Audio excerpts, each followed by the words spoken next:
नमस्कार, जी पूर्वया में आपका बहुत बहुत स्वागत है। आपके साथ मैं हूं शिवपूजन झा और आप देख रहे हैं बड़ी बहस।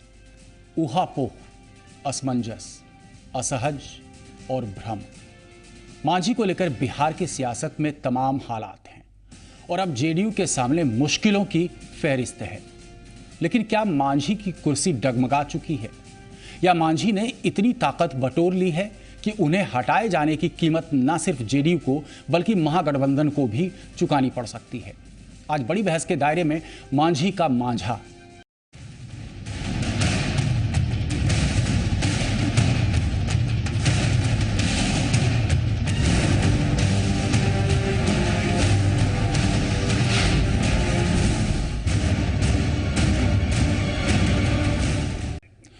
जीतन राम मांझी अब उस कगार पर पहुंच चुके हैं जहां उनकी कुर्सी बस वक्त का इंतजार कर रही है। मांझी के लिए कहा जा रहा है कि वो किसी भी वक्त फैसला ले सकते हैं, लेकिन क्या मांझी का वो वक्त जेडीयू के लिए मुश्किलों की फहरिस्त लंबी करने जा रही है? हमारे लोगों में भी, मंत्रिमंडल के लोगों में भी ये बात पच नहीं रही है, लेकिन हम तो पचाइए देंगे। सच्चाई से परहेज हम नहीं करना चाहते हैं, इसीलिए हम कह देते हैं। इसका ये मतलब नहीं कि मंत्रिमंडल के लोग हमारी बात नहीं मानते। हमारे पार्टी की ओर से, अरे वहाँ समय तो होगा तो हमारे पार्टी या दल की ओर से, खेमे की ओर से भाई नीतीश कुमार सबसे प्रबल दावेदार हैं, उसका हम समर्थन करते हैं। उन्होंने बहुत बड़ा मौका दिया और इतना बड़ा मौका दिया, उसका लाभ हम ले रहे हैं। लेकिन आप लोग यदि सतर्क रहिएगा, आप लोग जो राजनीतिक मुद्दा है उसको हाथ में रखिएगा, तो अगला आने वाला जो बिहार का मुख्यमंत्री होगा वो निश्चित रूप में शेड्यूल कास्ट का व्यक्ति होगा। लोग कहता है कि जीतन मांझी क्रिकेट का टेस्ट कर रहा है, कोई कहता है वनडे खेल रहा है, वनडे 50-50 का। हम कहते नहीं, हम 20-20 खेल रहे हैं। वो तो ऑलरेडी कप्तान ही हैं, उन्होंने हमको बैटिंग का मौका दिया है, हम बैटिंग कर रहे हैं। प्रयास कर रहे हैं कि अनुसूचित जाति, अनुसूचित जनजाति, अति पिछड़ा और अकलियत के लोगों को, जो गरीब हैं, गरीबी रेखा में है, जिनका नाम है, उन लोगों के लिए 50 लाख रुपए तक की ठेकेदारी में हम आरक्षण दे देंगे। तब तो तुम लोग आओगे। दोनों हाथ उठा करके कहा, कसम खा करके उसने कहा कि मुख्यमंत्री जी यदि ऐसा आप कर दीजिएगा तो बिहार से नक्सलाइट कम से कम 90% तो मिट जाएगा।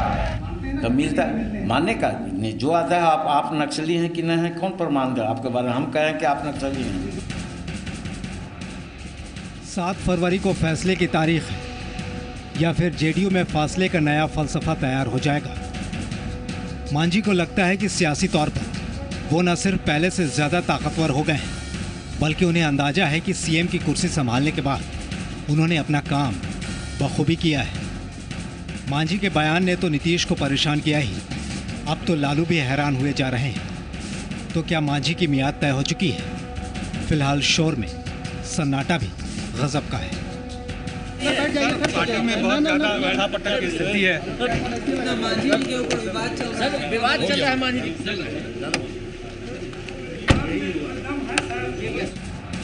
मांझी सीएम रहे या ना रहे, लेकिन धार उनकी तेज हो गई है। पार्टी के जख्मी होने का खतरा बढ़ गया है, इसलिए शायद जुबानी बल के बजाय पार्टी संख्या बल को दुरुस्त करने में लगी है। 7 फरवरी को पार्टी के विधायक दल की बैठक में सियासी ताकत की आजमाइश तय मानी जा रही है। पार्टी ने संकेत दे दिए हैं और आरजेडी का एक कुनबा चेतावनी दे चुका है। शरद यादव जी पार्टी के राष्ट्रीय अध्यक्ष हैं, वो मांगेंगे, मुझसे इस्तीफा मांगे, मैं इस्तीफा देने के लिए तैयार हूँ। उनकी बात को कौन टाल सकता, लेकिन मेरी जानकारी में नहीं है कोई इस्तीफा इस तरह का मांगा गया है। नीतीश कुमार जी ने जब इस्तीफा दिया था उनसे किसी ने मांगा नहीं था। जनता दल जिस मिजाज की पार्टी है और जिन उद्देश्यों वाली पार्टी है, उसमें किसी पार्टी के लिए नेता के लिए त्याग करना, इस्तीफा देने को बड़ी बात नहीं। श्री जीतन राम मांझी को डिस्टर्ब करने की नहीं जरूरत है, हटाने की नहीं जरूरत है।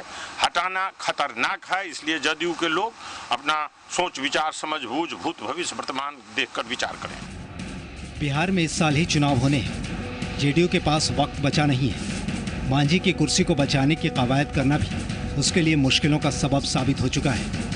यानी जेडीयू के भीतर मांझी का मांझा किस किस की पतंग काट दे, कहना बेहद मुश्किल है। पटना से साकेत कुमार और हाजीपुर से विकास कुमार, जी मीडिया। तो अब शुरू करते हैं आज की बड़ी बहस। और बहस में हमारे साथ इस वक्त मौजूद हैं उषा विद्यार्थी जी, विधायक बीजेपी से, रविंद्र कुमार जी बागी, विधायक जेडीयू से, नवल शर्मा जी, नेता जेडीयू के, और रामानुज प्रसाद जी, प्रवक्ता आरजेडी से। पहला सवाल उषा विद्यार्थी जी आपसे ही करना चाहता हूं। विषय हमने आज चुना है मांझी का मांझा, तात्पर्य हमने निकाला है पतंग की डोर से। टिप्पणी करना चाहेंगे आप? देखिए, ये जो 2-3 दिन से लगातार और फिर इसके पूर्व में भी जिस प्रकार की अव्यवस्था दिख रही है बिहार में, अनिश्चितता का दौर दिख रहा है कि हम कल भी आपके चैनल पर है, आज भी आए हैं, इसके पहले भी सुन रहे थे कि आज मांझी जी हटा दी। एक जो पार्टी जनता दल यू महादलित के लिए आगे बढ़ के बात करती थी, आज वही जनता दल उस महादलित को इस प्रकार से मुख्यमंत्री बनाकर जलील कर रहे हैं। पदच्युत करने की पूरी कोशिश तेज है, यह बहुत आश्चर्य, और हम लोग तो अचंभित हैं कि ये तो आपने वस्तुस्थिति बताई। जो कुछ हो रहा है वो निश्चित रूप पे यहाँ की जनता से छुपा नहीं है। हम देख रहे हैं बहुत तेजी से राजनीतिक करवट ले रही है बिहार में, जबरदस्त तरीके से बयानबाजी देखने को मिल रही है। लेकिन आपको क्या लगता है जीतन राम मांझी जी को हटा पाना संभव है, या हटाए जाने की स्थिति में वो ज्यादा घातक हो सकता है दोनों ही पार्टियों के लिए, राजद और जदयू? देखिए, एक इतना अच्छा अवसर मिला है, तीसरी बार ये रामसुंदर दास जी के बाद ये मुख्यमंत्री बने हैं और एक बढ़िया काम कर रहे थे। और काम 6 महीना में कोई भी व्यक्ति बनेगा, नीतीश जी बने या कोई बनेगा, तो 6 महीना में ऐसा कौन सा परिवर्तन कर देगा। और इसे साफ जाहिर लगता है कि नीतीश कुमार जी बिना सत्ता के, बिना कुर्सी के, ऐसा लग रहा है, ऐसा लोग भी सोचने पर मजबूर हैं कि उनके अंदर बेचैनी है कि मैं कैसे जल्दी से कुर्सी पर बैठ जाऊं। अगर वो बैठते हैं तो आपकी बातों में कहीं ना कहीं थोड़ा सा विरोधाभास लगता है। भाजपा बार बार कह रही थी कि जो है लॉ एंड ऑर्डर का सिचुएशन गिर रहा है, लेकिन आप जीतन राम मांझी को नहीं घेरना चाहते। वजह, जीतन राम मांझी जिस तरीके से आह्वान कर रहे हैं 22% वोट बैंक का, दलित महादलित को जोड़ने का, आपको भी शायद ये डर चाहते हैं, आज भी उनको आपको भी ये डर सता रहा है कि अगर जीतन राम मांझी को आड़े हाथों लेंगे तो कहीं वो वोट बैंक आपके हाथों से ना फिसल जाए? नहीं, हम आज भी नहीं चाहते हैं कि यहाँ कोई परिवर्तन हो, राजनीतिक अस्थिरता की स्थिति पैदा हो। आज भी हम कहेंगे जीतन राम मांझी जी को हिम्मत से काम लेना चाहिए कि अगर इनसे कोई कुर्सी छीनने की बात करता है तो राज्य जदयू के ही अंदर तथाकथित बागी की क्या सोच है, कहा जा रहा है, हम लोग समर्थन करेंगे उनका। जी, हम आएंगे फिर आपके पास। रविंद्र राय जी, आपकी क्या सोच है? जबरदस्त तरीके से कयास लगाए जा रहे हैं कि अगर जीतन राम मांझी हटते हैं, इस्तीफा देते हैं, तो एक बहुत बड़ा कुनबा है जदयू के अंदर जो उनको समर्थन देगा, उनके साथ सरकार में रहने की कोशिश करेगा। भाजपा ने पहले इस बात का ऐलान कर दिया है कि वो भाजपा यूं ही बैठी नहीं देखती रहेगी पूरा तमाशा। देखिए, जो ये घटनाक्रम चल रहा है, हम लोग कई हफ्ता पहले से आपके स्टूडियो में ही बार बार मौका मिला था मुझे, और मौका मिल रहा है, हम बताते आ रहे हैं कि गंभीर प्रयास इनको हटाने का चल रहा है और कोई एजेंडा नहीं था। श्री शरद यादव जी जो पटना में आए तो नीतीश कुमार इतना दबाव बनाए हुए हैं कि फैसला लेकर के हमेशा इनका आदत है थोपने का, तो ये मूड बना लिए हैं कि हमको अब मुख्यमंत्री बनना ही है। तो इसमें इनका जो चेहरा था, अति पिछड़ा, महादलित, सामाजिक न्याय, सामाजिक समरसता, न्याय के साथ विकास का जो इनका ढकोसला था, उन लोगों के सामने में उजागर हो गया है कि ये पद पर बने रहने के लिए कहते थे सिद्धांत से समझौता नहीं करेंगे, मर जाएंगे, मिट जाएंगे, सिद्धांत से समझौता नहीं करेंगे। इनको सिद्धांत को भी देख रहा है लोग, इनके नैतिकता को भी देख रहा है लोग। उन्होंने तो हार की जिम्मेवारी, नैतिक जिम्मेवारी लेते हुए इस्तीफा दिया था, कोई मांगा नहीं था इस्तीफा। जब इस्तीफा दे दिए थे तो हम लोगों ने कहा, फिर वो 24 घंटा 48 घंटा में एक माहौल बनाया जा रहा था। अगर मांझी हटाए जाते हैं, हालांकि सूत्रों के हवाले से खबरें ये भी मिल रही हैं कि मांझी जी ने तो इस्तीफा अपना जो है टाइप भी कर लिया है जी, किसी भी वक्त इस्तीफा दे सकते हैं। वजह जिस तरीके से प्रेशर उनके ऊपर बनाया जा रहा है जी। अब विधायकों की बैठक बुलाई गई है, विधानमंडल की बैठक बुलाई गई है 7 तारीख को। पहले कयास लगाए जा रहे थे कि शायद जो तमाम एमएलएज हैं उनसे प्रेशर टैक्टिक्स के रूप में जदयू करवा सकती है इनका इस्तीफा, होता हुआ दिख रहा है आपको? देखिए, मैं कल रात से जो घटनाक्रम तेजी से बदला है उसके संदर्भ में बता दूं। कल रात में श्री शरद यादव और माननीय मुख्यमंत्री श्री जीतन राम मांझी जी के चाणक्य होटल में मुलाकात होती है, कमरा नंबर 505 में। जी हाँ, बिल्कुल। और उस समय उसके पहले आरसीपी भी गए थे और वशिष्ठ सिंह भी गए हुए थे, वशिष्ठ नारायण सिंह भी गए थे। और जब वो मुख्यमंत्री गए तो दूसरे कमरा में भी चले गए थे, आपको ये भी जानकारी होगी। और फिर मुख्यमंत्री के निकलने के बाद तुरंत फिर वो एंट्री भी करे गए थे। हाँ, तो वहां पर जो शरद यादव जी हैं पहले से भी नहीं चाहते हैं कि वो मांझी हटे। दूसरी बात अहम है कि अभी हमने केसी त्यागी जी का बयान दिखाया था। केसी त्यागी जी का बयान इस बात पे तो वो पर्दा डालने की कोशिश कर रहे हैं कि कोई कवायद चल रही है जीतन राम मांझी जी को हटाने के, लेकिन साथ में ये कह रहे हैं कि अगर शरद यादव जी उनका इस्तीफा मांगते हैं तो उनको इस्तीफा देना पड़ेगा। इसका अर्थ थोड़ा समझा। देखिए जो वही मैं उसी पर चर्चा कर रहा था कि वहाँ इस्तीफा की चर्चा नहीं हुई, इवन की सवासी और शिकायत के अलावा वहाँ पर जो 1 घंटा हुआ, मैं आपको भरोसे के साथ कह सकता हूं कि वहां पर इस्तीफा नहीं मांगा गया। लेकिन आज दिन भर में जो घटनाक्रम हो रहा है उसमें नीतीश जी का इतना ज़्यादा प्रेशर बढ़ाया जा रहा है, इतना घटनाक्रम जो हो रहा है, नीतीश जी एकदम बेचैन हो चुके हैं कि किसी तरह से। लेकिन इसका परिणाम क्या होगा? राजद, इस निर्णय में आपको लगता है राजद का भी समर्थन प्राप्त है? उसी के बाद कहीं ना कहीं जदयू के कुछ नेता इस तरीके से मुखर हो गए हैं कि वो चाहते हैं कि इस्तीफा हो ही जाए। देखिए बिल्कुल लालू जी नहीं चाहते हैं। उन्होंने कहा ये नीतीश का आंतरिक मामला है, अगर वो इस्तीफा दिलवाते हैं तो नीतीश जी समझे। लालू जी एक बड़े जनाधार के नेता हैं, वो नहीं, आपके पास फिर आएंगे। नवल शर्मा जी से पूछते हैं। नवल शर्मा जी, आपने सुना भाजपा की तरफ से किस तरीके के वक्तव्य रखे गए, रविंद्र राय जी के भी बयानों को सुना। क्या ये महज अटकलबाजियां हैं या कुछ सच्चाई भी है? क्या लगता है आपको? देखिए, पिछले 2-3 महीने में इस तरह की चर्चाएं कई बार निकली और फिर वो गुम हो गई। 2-3 दिन में और ज्यादा हो गई। मैं वही बता रहा हूं। ये शायद तीसरी बार ऐसा मौका आया है जब इस तरह की चर्चा को बल मिला है। तो इस तरह की चर्चा निकलती है और फिर गायब हो जाती है। तो यह बिहार में सवाल तो ये भी है ना नवल जी कि आखिर ये चर्चा शुरू क्यों होती है? क्यों आपके प्रवक्ता जो है वो इस तरीके का बयान देने से परहेज करे जिससे कि इन तमाम कयासों को बल मिलना शुरू होता है? झा जी, सबसे पहले तो जो स्पेकुलेटिव जर्नलिज्म जो एक शब्द होता है, इस बात की समीक्षा, बिल्कुल इस बात की समीक्षा होनी चाहिए। आखिर ऐसी पित्त पत्रकारिता के मुंह पर यह तमाचा है। क्योंकि खबर बनती है, नहीं खबर बनती है और खबर औंधे मुंह गिर जाती है। पहला विचारणीय विषय। दूसरा विचारणीय विषय है कि इस तरह की चर्चाओं को बल कहां से मिलता है। इस तरह की चर्चाओं को प्रायः सुशील कुमार मोदी जी की प्रेस ब्रीफिंग से बल मिलता है। इस तरह की चर्चाएं जन्म लेती हैं वही, तो यह उनके लिए भी विचारणीय होना चाहिए। आपके पास कोई पॉजिटिव एजेंडा होना चाहिए। जब आप एक नेगेटिव एजेंडे के बल पर सरकार के बारे में भ्रामक तस्वीर पेश करने पर आमादा हो चुके हैं, तो फिर आपके पास सिवा इसके और कोई अस्त्र बचता नहीं है कि आप सरकार की छवि को हर एक दृष्टिकोण से धूमिल करने का प्रयास करें। और सरकार की छवि तब धूमिल नहीं होती नवल जी जब खुद जीतन राम मांझी कहते हैं कि उन्हें काम करने की आजादी नहीं है। क्या सरकार की छवि उस वक्तव्य से धूमिल नहीं होती है? आप एक बात बताएं श्री पूजन जी कि जिस मांझी जी के मुद्दे को लेकर बीजेपी का स्टैंड, बीजेपी छोड़ दीजिए, ये वक्तव्य दिया जीतन राम मांझी जी ने, ये वक्तव्य दिया, वह किसी व्यक्ति आज जो ये वक्तव्य दिया गया, आप बताएं उस वक्तव्य का क्या मतलब निकाला जाए? इसे आप पीत पत्रकारिता कहते हैं? अगर हम उसके बयान को, जीतन राम मांझी जी के बयान को अगर हम आम लोगों तक पहुंचाते हैं, क्या ये पीत पत्रकारिता है? जिस तरह की परिस्थिति बिहार में दबाव वाली परिस्थिति बन रही है, मांझी जी को जिस तरह की मानसिक दबाव कौन बना रहा है, यही तो हम जानना चाह रहे हैं। सरकार को चलने को नहीं दे रहा। नवल जी देखिए, भ्रामक तस्वीर समझने वाली बात, भ्रामक तस्वीर ना खींचे, ना बनाएं।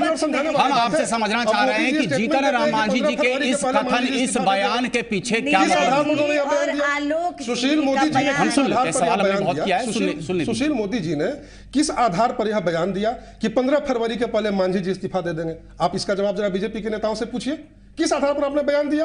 तो सीधी सी बात है भाई, सीधी सी बात है। अब इसमें न समझने वाली तो बात कुछ है नहीं।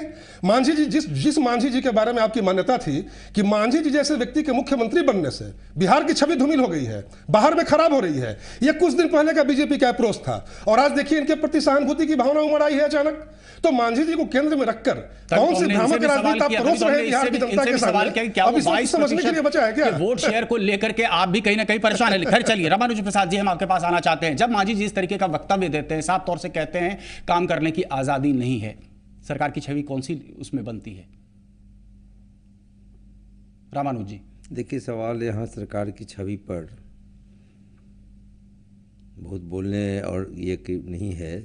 मुझसे अगर पूछेंगे तो मैं ये कहूँगा कि हमारी पार्टी का ये क्लियर स्टैंड है, नेता का हमारे बयान भी आया है कि हम लोगों ने खास परिस्थिति के तहत देश के सामने जो स्थिति उत्पन्न हुई, कराई गई या बनी है, राजनीतिक परिस्थिति जो देश के सामने बनाई गई है कि देश के लोग तो हम लोग चिंतित हैं ही, देश के लोग चिंतित हैं। एक विदेशी जिसको हम 23 लाख का 25 लाख का सूट पहन के भोज खिला रहे थे, वो भी जाते जाते कह के गया कि अरे भारत में मेकिंग इंडिया की क्या बात करो, बात बनाने की क्या करते। कल ही व्हाइट हाउस की क्लैरिफिकेशन आई थी कि वो उस संदर्भ में नहीं था। दी गई नहीं झा जी मेरी बात उन्होंने साफ तौर से है ना, इसलिए उसको नहीं झा जी मेरी बात पॉलिटिकल पॉइंट बना सकते हैं। मुझे और भी करने दीजिए, और भी करने चाहता हूं व्हाइट हाउस की तरफ से और भी करने दीजिए ना, अरे और भी करने दीजिए ना, और भी करने दीजिए, और भी कुछ मेरी बातें होंगी। क्लैरिफिकेशन नहीं था, दक्षिण एशियाई मामलों के जानकार ने बताया था। हाँ बात मेरी ऐसी समझ है, मेरी ऐसी समझ है, क्लैरिफिकेशन आया, नहीं मेरी ऐसी समझ है, क्लैरिफिकेशन जो है नवल जी हमारी चर्चा का विषय नहीं है, लेकिन क्लैरिफिकेशन जहाँ जी मेरी बात सुनिए ना, भारत और अमेरिका दोनों को पॉइंट किया गया था, लेकिन आप अपनी बात पूरी करें। रामानुज जी उसको छोड़िए ना जी, उसको छोड़िए। अगर ओबामा जी का क्लैरिफिकेशन आ गया, व्हाइट हाउस ने आप ये कर दिया, आपके हिसाब से कंडे में कहिए कर दिया, लेकिन यहाँ देश में जो कहा गया रविशंकर प्रसाद के द्वारा, संजय राउत शिवसेना के प्रवक्ता के द्वारा, और ये भी है कि संविधान से सेकुलर और सोशलिस्ट शब्द को ही हटा देना चाहिए, वो आप गलत मानते हैं। तो ये है, और उसका समर्थन किया रविशंकर प्रसाद जो भारत सरकार में मंत्री ही नहीं है, नरेंद्र मोदी जी के चहेते हैं, आरएसएस के लोग हैं। अब ये बताइए कि साहब इस देश का जो डबल स्टैंडर्ड चल रहा है देश में, ये राजनीतिक परिस्थिति बनी है, इन परिस्थितियों तो भाजपा में क्या चल रहा है, आपने उसका जवाब दिया। हम आपसे पूछना चाह रहे हैं मांझी जी के बयान का तात्पर्य क्या निकाले। अरे मेरी बात तो पूरी करी ना दीजिए ना, आप हमने सवाल किया है कि क्या पड़ता है, तो मैं ये कहता हूँ कि हमारी पार्टी का ये स्टैंड है कि इन परिस्थितियों से जो ये निर्मित परिस्थिति है, राजनीतिक परिस्थिति देश के सामने, उसको ये करने के लिए, देश में एक सशक्त विपक्ष देने के लिए, देश में एक डेमोक्रेटिक सेटअप को बचाने के लिए हम लोगों ने ऐसा महसूस किया कि बिहार में राष्ट्रीय जनता दल को, जेडीयू को देना चाहिए समर्थन, और हम लोगों ने समर्थन दिया। अभी बहुत सारी बातें अपनी पार्टी का स्टैंड थोड़ा हमें क्लियर करेंगे। आप जीतन रामांझी को हटाया जाता है तो क्या तब भी आप सरकार को समर्थन देंगे या नहीं देंगे? मेरी बात सुनिए ना, ये जनता दल यू के मामले हैं, ये इंटरनल पॉलिटिक्स है। इस फोरम पर आप जवाब दे पाएंगे? नहीं हम लोग जीतन रामांझी जी को हटाए जाने पे या जीतन रामांझी हट जाते हैं, जो कहना है ये आपके इससे बढ़कर नहीं ना हम लोग कहेंगे, हम तो यहाँ वही नीतिगत बात बोलेंगे। हम लोगों ने जो कहना था कहा है, जितना कह सकते थे कहा, हमारे नेता ने कहा, लेकिन अभी हम लोगों का ये पार्टी का स्टैंड है कि हाँ साहब ये जनता दल का आंतरिक मामला है, सरकार को समर्थन दे रहे हैं, आप मूक दर्शक नहीं हो सकते। आप क्या स्पष्ट शब्दों में कह सकते हैं रामानुज जी, स्पष्ट शब्दों में आप कह सकते हैं जीतन राम मांझी जी को हटाया जाना उसका आप समर्थन करेंगे, नहीं हटाए जाने का आप समर्थन करेंगे? मेरी बात सुनिए ना, मैं स्टैंड तो कोई एक लेना होगा ना आपको। और हमारी पार्टी एकदम क्लियर कट अपना आइडिया, क्या क्लियर कट समर्थन कर रहे हैं मांझी जी का? मांझी जी का वो मुख्यमंत्री बने रहेंगे, आप बोल सकते हैं। जनता दल यू की सरकार है ना, जनता दल यू की सरकार है। ये जो जीतन राम मांझी जी को मुख्यमंत्री है, यही तो जदयू के लोगों से आप कहेंगे कहीं ना कहीं जो जीतन राम मांझी जी को मुख्यमंत्री बने रहने देना चाहिए? मेरी बात सुनिए ना, यही ना कहा गया उन लोगों के द्वारा जो अंबेडकर, लोहिया, ज्योतिबा फूले के सिद्धांत को हमेशा इनकारते नहीं रहे, बल्कि आए ही मंडल के खिलाफ कमंडल लेके। मेरे सवाल पर आपकी चुप्पी है, मेरे सवाल पर, लेकिन मेरे सवाल पर रामानुज जी आपकी चुप्पी है, मेरे मूल सवाल पर अब भी चुप्पी है। पार्टी का स्टैंड क्लियर करेंगे आप? रामानुज जी पार्टी के प्रवक्ता हैं, रामानुज जी पार्टी के प्रवक्ता हैं, आप बताएंगे कि जीतन राम मांझी जी के हटाए जाने का आप समर्थन करेंगे या विरोध? मैं ये कहता हूँ ना, हाँ या ना में कुछ जवाब देगा। ये क्लियर कट ये स्टैंड है। क्लियर कट कहाँ है?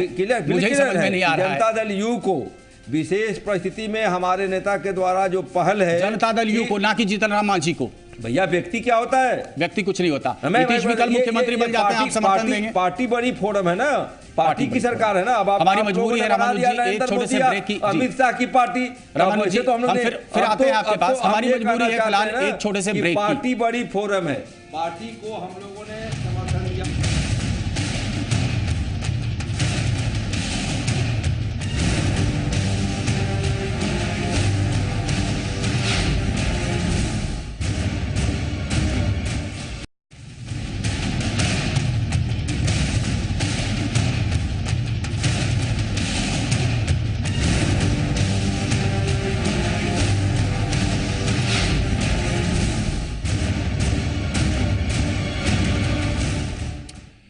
तो ब्रेक के बाद बड़ी बहस में एक बार फिर से आपका स्वागत है। हम चर्चा कर रहे हैं मांझी का मांझा, लेकिन इसके पहले कि हम अपने पैनलिस्ट के पास जाएं, हम अपने दर्शकों को और आपको भी हम सुनाना चाहते हैं कि किस किस तरीके के बयानबाजी हुए हाल के दिनों में मांझी के खिलाफ या उनके पक्ष में।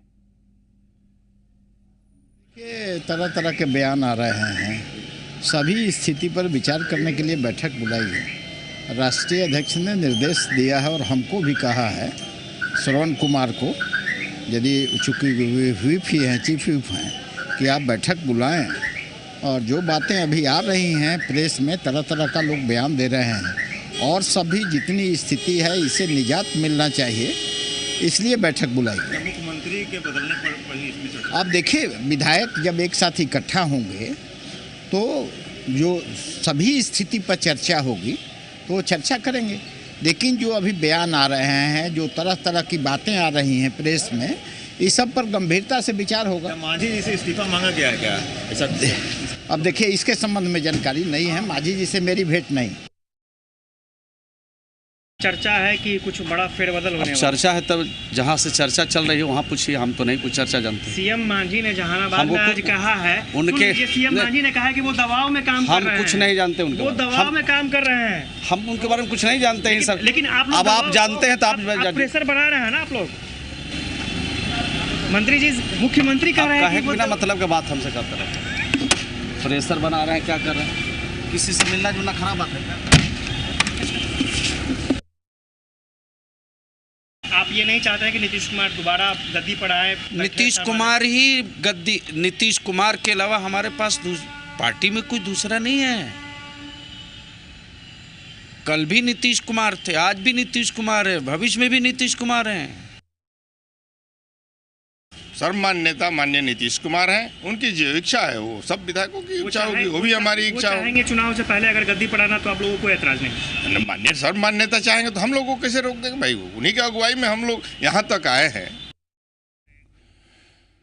तो 7 तारीख को विधायक दल की बैठक में हो सकता है बड़ा फेरबदल। उषा विद्यार्थी जी, आपके पास भी हम आना चाहते हैं। जब मांझी जी इस तरीके के बयान देते हैं कि उन्हें सही तरीके से काम नहीं करने दिया जा रहा, आपको लगता है इस बयान से सरकार की छवि धूमिल होती है, या फिर जैसा कि आरोप अभी लगाया गया नवल शर्मा जी के द्वारा कि जब हम ऐसी खबरों को दिखाते हैं तो हम पीठ पत्रकारिता करते हैं, येलो जर्नलिज्म?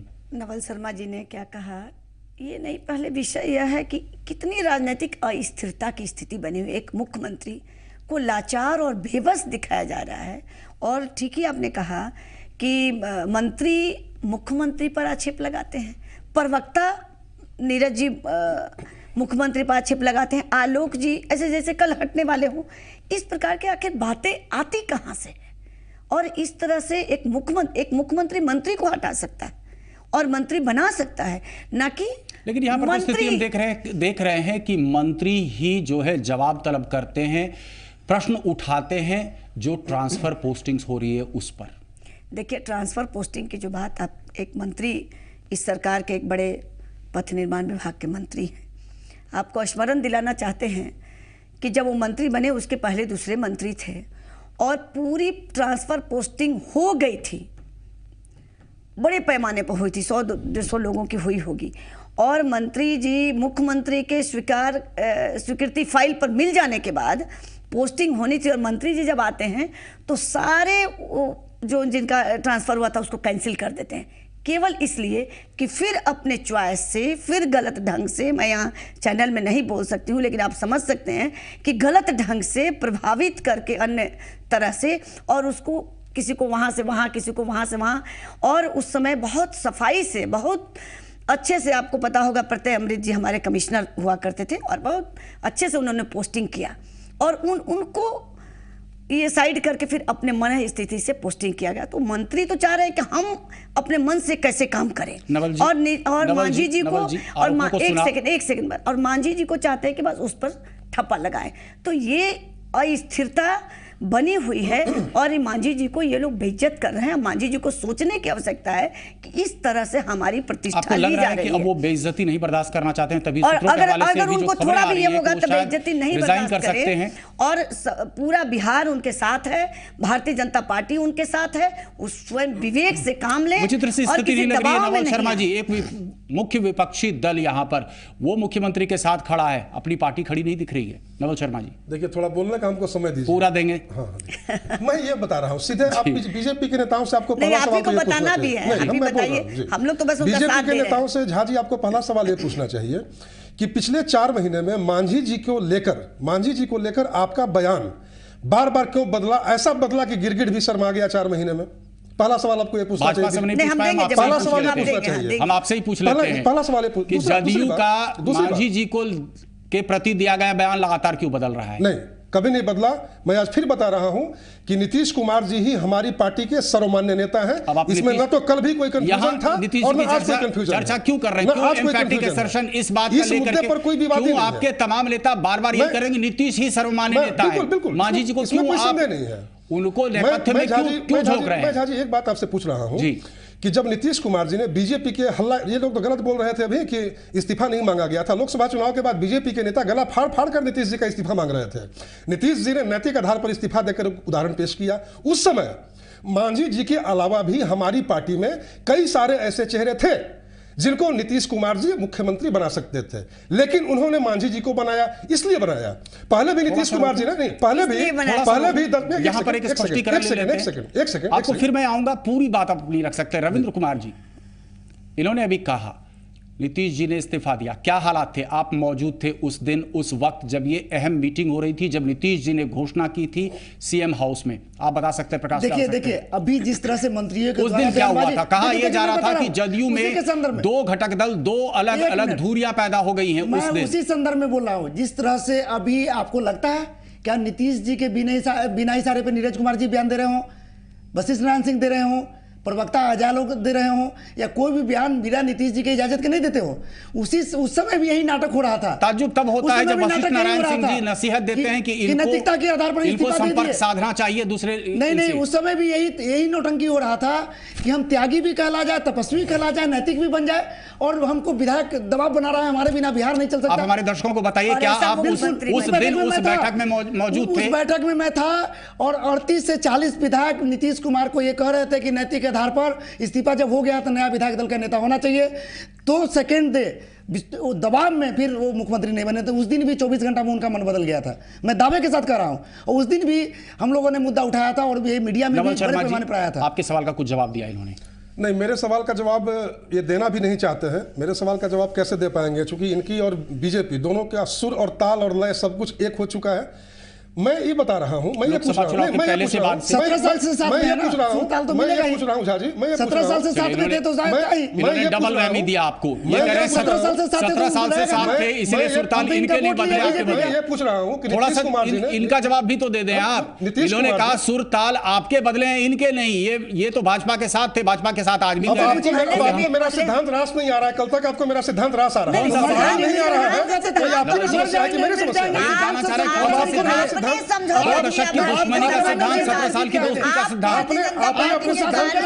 नवल जी को सवाल किया है, 1 मिनट, नवल जी को सवाल किया है। इतने सवाल जब हम इनको कर रहे हैं तो जवाब देने का इनको पूरा मौका देना चाहिए। आप कह रहे सिद्धांत के साथ जो समझौता नहीं करेंगे, 2 दशक का सिद्धांत फिर कहां गया, 17 साल का सिद्धांत फिर कहां गया? बिल्कुल विरोधाभास। बिल्कुल वाजिब सवाल पूछा झा जी, लेकिन बाउंसर फेंक के भागिए मत, सुनिए थोड़ा सा। हम कहां भागने वाले हैं? 17 साल तक साथ में रहे, 17 साल तक साथ में रहे जी। कब गए इनके साथ हम? कब गए? गोधरा के बाद तो गए इसलिए गए, गोधरा के बाद तो गए नहीं। बीच बात मत काटिए, मैं आपकी बात को नहीं काटता हूं। आपकी बारी आएगी, आप बोल लीजिएगा। 17 साल इनके साथ कब गए? तब गए जब इन्होंने भारतीय राजनीति में अछूत पड़े हुए थे। इन्होंने स्वीकार किया कि हम आपके सिद्धांतों को स्वीकार करते हैं, तब इनके साथ गए। रहे कैसे?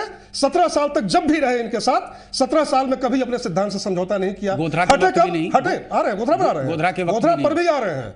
हटे नहीं, तीसरा प्रश्न कि हटे कब? हटे तब जब हमें लगा कि हमारे सिद्धांत की रक्षा अब ये नहीं कर पा रहे हैं या सिद्धांत से डेविएट कर रहे हैं, तब हटे इनसे। क्या उस समय तमाम नेताओं की राय ली गई थी? गोधरा पर।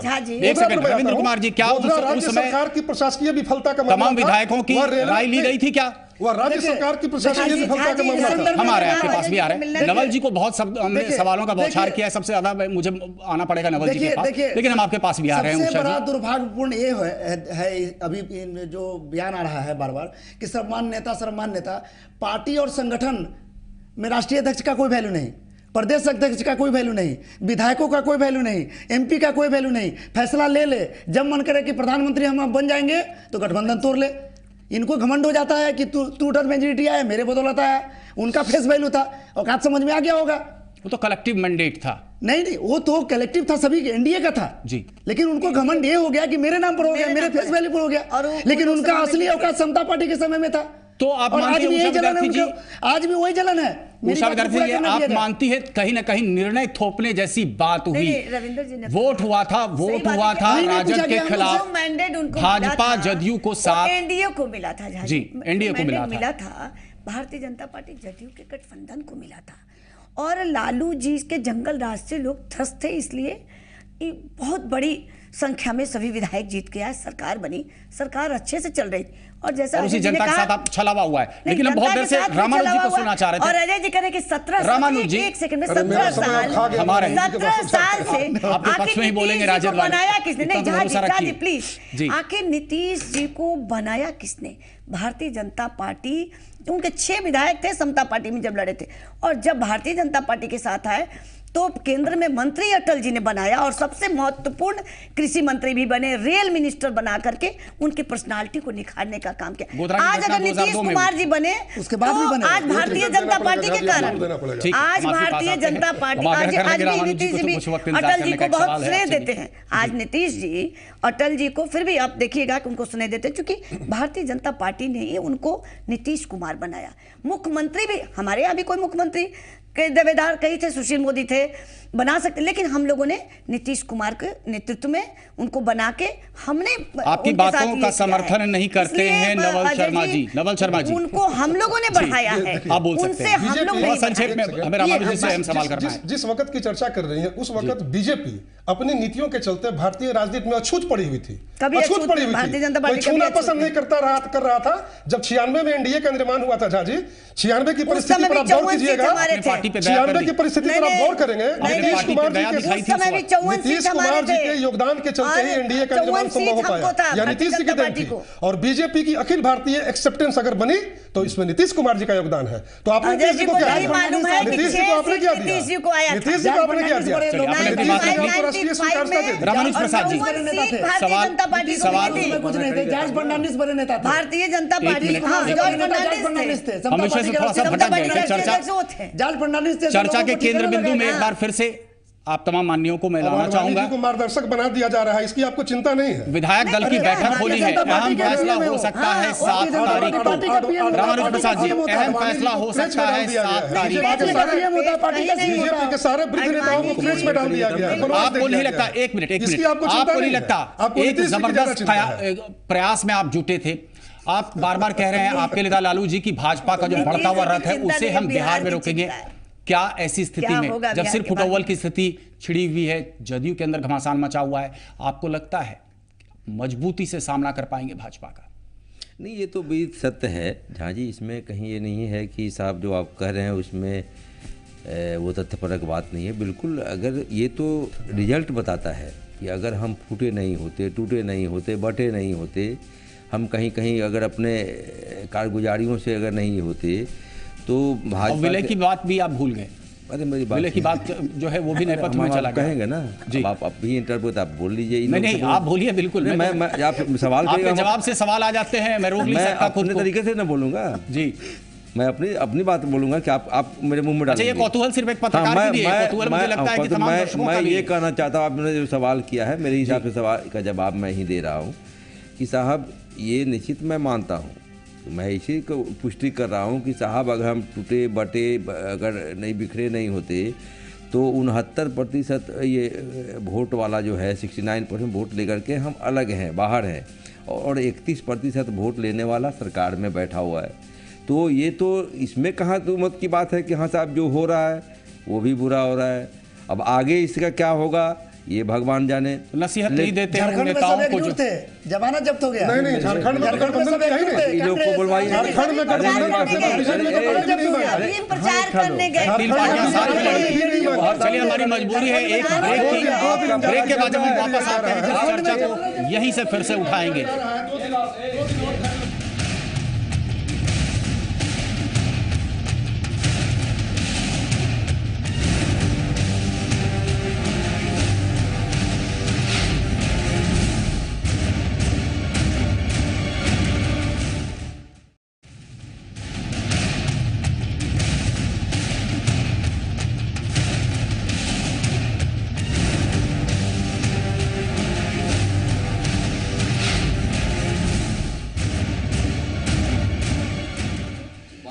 तो ब्रेक के बाद एक बार फिर से बड़ी बहस में आपका स्वागत है। आप अपनी बात पूरी नहीं कर पाए थे रामानुज प्रसाद जी, आपको क्या लग रहा है ये ऊहापोह असमंजस की स्थिति से जो सवालिया निशान एक खड़ा हो गया है वर्तमान सरकार पे, जीतन राम मांझी पे, इसका खामियाजा कहीं ना कहीं जदयू राजद दोनों को भुगतना पड़ेगा? पहले भी मैंने आपसे ये सवाल किया था, गौर कीजिएगा मेरे सवाल पे और जवाब दीजिए।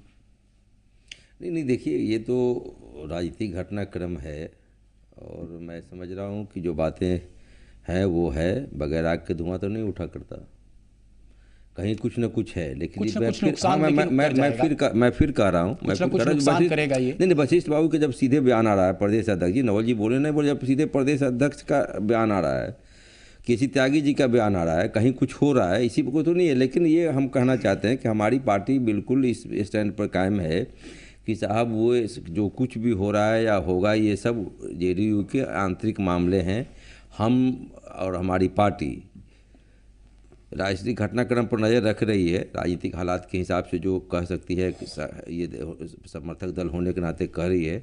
लेकिन हम लोग का ये भी है कि जो देश की और राज्य की जो मौजूदा हालात है, राजनीतिक हालात, उसको देखते हुए हम लोग राष्ट्रीय जनता दल यू को समर्थन दे रहा है।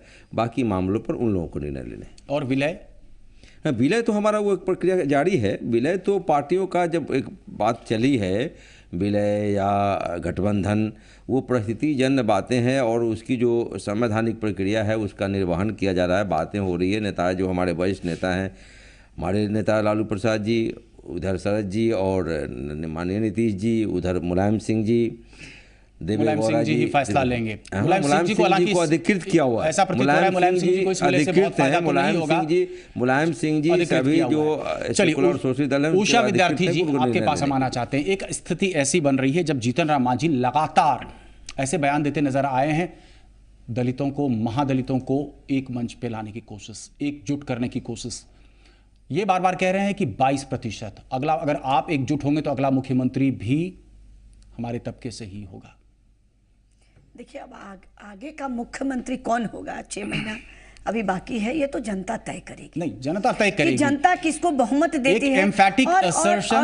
एक एम्फैटिक असर्शन मुख्यमंत्री जो अभी हैं जीतन राम मांझी, उनके तरफ से कि 22% अगर एकजुट हो जाए तो बिहार में अगला मुख्यमंत्री भी कोई जीतन राम मांझी होंगे। देखिए, वो स्टेटमेंट दे रहे हैं, अब किस प्रकार का स्टेटमेंट दे रहे हैं, लेकिन जनता वेट एंड वॉच कर रही है कि इस बार सिंगल पार्टी को, मतलब जो भारतीय जनता पार्टी और इनका रामविलास पासवान जी का गठबंधन के साथ जो चुनाव लड़ रहे हैं, चलिए सूत्रों के हवाले से हमारे पास ये खबर अभी आ रही है कि जो 7 तारीख को विधायक दल की बैठक बुलाई गई है, जीतन राम मांझी जी ने उस बैठक को कहा है कि गलत तरीके से ये बैठक बुलाई है और वो इस बैठक का समर्थन नहीं करते हैं, उसके पक्ष में नहीं है और वो उस विधायक दल के बैठक में नहीं जाएंगे। नवल जी, आपकी टिप्पणी नवल जी के पास। मुझे इसकी जानकारी नहीं है, अभी आपके पास सूत्र के हवाले से खबर आया, लेकिन मेरे पास खबर नहीं आया। जब खबर को देख लेंगे, जान लेंगे, उसके बाद आप टिप्पणी करना चाहेंगे। उषा विद्यार्थी जी, आप टिप्पणी करना चाहेंगे इस पे? मैं टिप्पणी यही करना चाहती हूँ कि अब देखिए कि जनता दल यू में किस तरह का प्रेशर बन रहा है एक दलित मुख्यमंत्री को जबरदस्ती, इसको हम कहेंगे जबरदस्ती हटाने का, ताकि वो वो जब मीटिंग बुलाकर मीटिंग के अंदर इनको डर हो गया होगा, जो आप अभी बता रहे हैं जिस सूत्र से भी। रविंद्र जी, आपसे हम जानना चाहते हैं। एक सेकंड, अगर उनको कहीं ना कहीं से माननीय मुख्यमंत्री जी को ऐसा लगा, एक और आक्रमण झेल लीजिए, फिर आप तसल्ली से सबका जवाब दे सकते हैं। यह आशंका लगा होगा कि वहां पर गलत ढंग से बैठक बुलाकर और मुझे हटाने का प्रयास होगा। यहाँ तक तो आप इसका मतलब है कि ये सारी बातें बीजेपी के वैसे नवल जी, मैं आपकी जानकारी के लिए बता दूं कि ये ऑफिशियल लेटर है जो अब पब्लिक डोमेन में आने वाला है, हम तक पहुंच चुका है। ऑफिशियल लेटर है कि गलत तरीके से बैठक बुलाई गई है और ऐतराज जताया, ये ऑफिशियल लेटर है पब्लिक फोरम पे। नवल जी, मैं कह रहा हूं ये चीज, इस चीज को विधायक दल का बैठक अब भी टिप्पणी करना चाहेंगे, आप भी टिप्पणी नहीं करना चाहेंगे? मैं पूरे घटनाक्रम को बढ़िया से समझ लूंगा झाजी, उसके बाद आप जिस उसके बाद आप देंगे। रविंद्र जी, आपको क्या लग रहा है? जबरदस्त तरीके का बयान है, जीतन राम मांझी जी का पलटवार किया है। विधायक दल के नेता मुख्यमंत्री होते हैं, इसलिए विधायक दल का बैठक बुलाने का अधिकार अब सीएम मांझी जी को था। पार्टी का बैठक पार्टी के राष्ट्रीय अध्यक्ष क्या हो सकता है, आपको क्या लग रहा है क्या हो सकता है? बिल्कुल, इन्होंने कह दिया कि गलत तरीके से बुलाया गया है विधायक दल का बैठक। पहले से मालूम था, हम स्टूडियो में आए, हम पहले से जानते हैं। हम लोग जीतन राम मांझी के साथ मजबूती से खड़े हैं और 60 से 70 MLA उनको हम लोग किसी भी हालत में हटने नहीं देंगे। और भाजपा भी नजर गड़ाए हुआ है, भाजपा भी नजर गड़ाई हुई है। देखिए 60-70 एमएलए की बदौलत आप जीतन राम मांझी को बचाएंगे। हम एनडीए वाले हैं, हम एनडीए वाले हैं, विद्यार्थी जी, हम एनडीए वाले हैं, भाजपा का समर्थन कर चुके हैं। सुन लेते हैं दो भाजपा उषा जी तो सुन लेते हैं जी। जो स्थिति परिस्थिति बनी है, जनता दल यू में विभाजन है, जैसा रविंदर जी कह रहे हैं, निश्चित रूप से उस विभाजन में राजनीतिक परिस्थिति उस परिप्रेक्ष्य में दिख रही है। और वैसी स्थिति में हम चाहेंगे कि जीतन राम मांझी एक दलित मुख्यमंत्री हैं और निश्चित रूप से भाजपा का समर्थन करेंगे। यही राजनीति थी नवल शर्मा जी, आपको लग रहा है यही राजनीति खेली जा रही थी, इसी वजह से तमाम समस्याएं उत्पन्न हुई हैं? नवल जी कोई समस्या नहीं है, बीजेपी औंधे मुंह गिरने जा रही है, इत्मीनान रखिए भाई। अभी तो आप सरकार पहले बचाएं, गिरने जा रही है। अभी तो आप सरकार बचाएं, आप जीतन राम मांझी के पक्ष में यहाँ बैठ करके बयान दे रहे हैं और देखिए क्या कुछ हो रहा है। एक बार आपका न्यूज फिर एक बार झूठा साबित होने जा रहा है, इसके लिए भी आप इत्मीनान रख सकते हैं। महत्वपूर्ण प्रश्न है कि एक महादलित को भारतीय जनता पार्टी जिस तरह से शुरू से बेइज्जत करते आ रही थी और आज बदले परिवेश में बीजेपी अपनी रणनीति को बदल रही है और जनता की आंखों में धूल झोंकने का प्रयास कर रही है। इसे भी लोग देख रहे हैं। अपनी रणनीति और अपनी राजनीति कौन बदल रहा है, ये बहुत दिलचस्प है। उषा विद्यार्थी जी हाँ बोला जाए। नहीं रणनीति बदलना, देखिए रणनीति बड़ी खबर है। हमारे वरिष्ठ संवाददाता ब्रजेश इस वक्त हमसे जुड़ गए हैं। ब्रजेश, हमारे दर्शकों को बताइए क्या जानकारी है आपके पास? सख्त ऐतराज जताया है जीतन राम मांझी जी ने।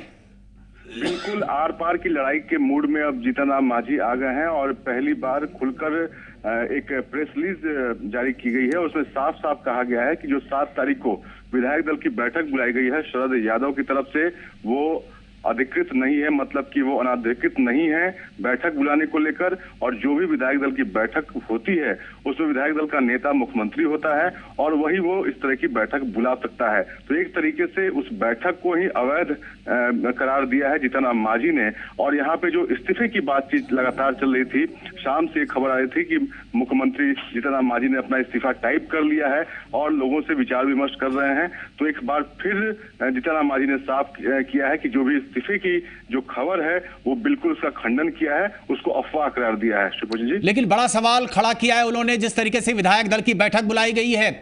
आप काफी वर्षों से बिहार की राजनीति को कवर करते आ रहे हैं, क्या लगता है आर पार की लड़ाई एक तरफ और दूसरी तरफ क्या हालात जदयू के अंदर? बिल्कुल आर पार की लड़ाई तो हो ही गई है और निश्चित रूप से कोई अब झुकने की स्थिति में नहीं है। और जो जैसे नीतीश कुमार को कई लोग फिर से चाहते हैं कि मुख्यमंत्री बने जेडीयू के अंदर, वैसे बहुत सारे ऐसे नेता हैं जो चाहते हैं कि नीतीश कुमार नहीं बने और जीतन राम मांझी कंटिन्यू करें।